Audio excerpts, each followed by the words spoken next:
Hello, David with To Be or Not to Be Here, and today I want to talk a little bit about installing package bees when the weather is colder outside, or if it's raining where the bees can't get outside to fly to get their own food. They might not be able to reach a front door feeder because they need to stay clustered.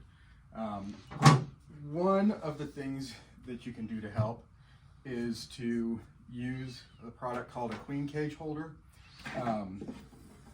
It looks like this. It holds the queen cage down lower in the cluster, so when the bees are clustered around the queen is down lower, so more bees are around her, instead of hanging the queen cage up higher where it's harder for the bees to cluster around her for warmth. Now when you do use that, you want to make sure that the screen is facing down so that if there's any food that you put on top, can't leak down into the cage and harm the queen.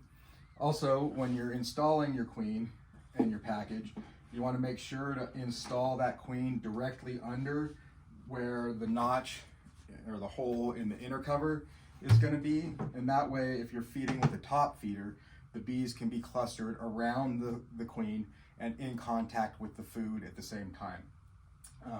There's a couple of different ways that you can do that.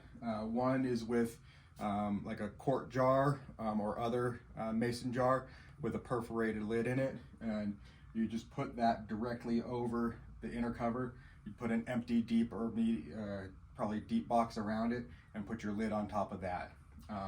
Another option, if this could be used in a day or so.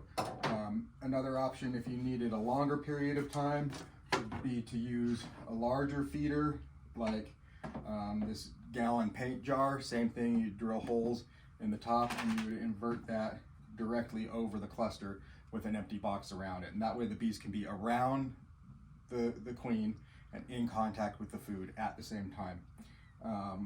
Other options, if you're going to use either one of those and you want to feed a pollen sub too, you want to make sure that you put the pollen sub towards the front or towards the back and not directly under where that inner cover would be, so you'd be blocking off the food from the bees. Another option, if you don't want to use liquid feed, is to use some of the bulk winter patty. Now, unlike pollen patties, this is primarily sugar, which is what the bees will need to survive when it's cold outside.